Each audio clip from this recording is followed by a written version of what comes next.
With Doubtnut, get instant video solutions to all your maths, physics, chemistry, and biology doubts. Just click the image of the question, crop the question, and get instant video solution. Download Doubtnut app today. In the question, you're given an assertion and a reason. So you have to select the correct option accordingly. Okay, the assertion is that the value of van der Waals constant for A of Cl2 is greater than that of F2. And the reason says that larger the surface area, higher will be the intermolecular forces of attraction. So if we talk about the van der Waals constant A, then it depends upon the intermolecular forces of attraction, right? So the van der Waals constant A depends upon the intermolecular forces of attraction. More are the forces of attraction, more will be the value of A. So if we compare F2 and Cl2, so this is what F2 is and this is what Cl2 is. Now due to the very small size of fluorine, here repulsions dominate, right?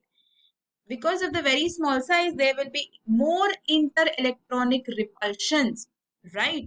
And therefore, the van der Waals constant for A will be less for F2, right? So the van der Waals constant for Cl2 is greater than that for F2 because of greater repulsions in F2, right? And also the size of chlorine atom is quite large, and therefore the repulsions are less, and therefore has a greater force of attraction as compared to F2, and therefore has a greater value of A. Okay, and if we talk about the values in general, then the value for Cl2 is around 6 point something, and the value for F2 is 1.5, nearly 1.5. Okay, and for Cl2 it's around 6.25, right? 6.25, and for fluorine it is 1.15. So that these are the approximate values for A.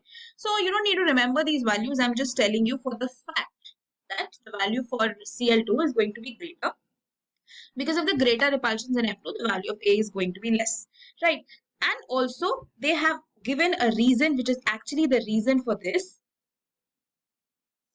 which is the surface area, right? So greater will be the surface area, greater will be the forces of attraction, and hence greater will be the value of A, as you can see in the case of Cl2 also. So chlorine molecule is a bigger molecule in comparison to fluorine, right? And it has a greater surface area. It has a greater surface area and hence has a greater force of attraction also. So this means that the reason justifies the assertion. So assertion is correct that the value of A of Cl2 is greater than F2, and the reason is also correct, and reason is the correct explanation for assertion, right? That the van der Waals constant of Cl2 will be greater than that of F2. One reason can be due to the attractions and repulsions, and the other reason can be the larger surface area, because the larger surface area leads to the larger forces of attraction, and therefore the value of A increases. So actually the correct answer for this question is going to be option 1, right? That assertion is correct, reason is also correct, and reason is the correct explanation of assertion, right? So that's all for the question. For class 6 to 12, IIT JEE and NEET level. Trusted by more than 5 crore students. Download Doubtnut app today.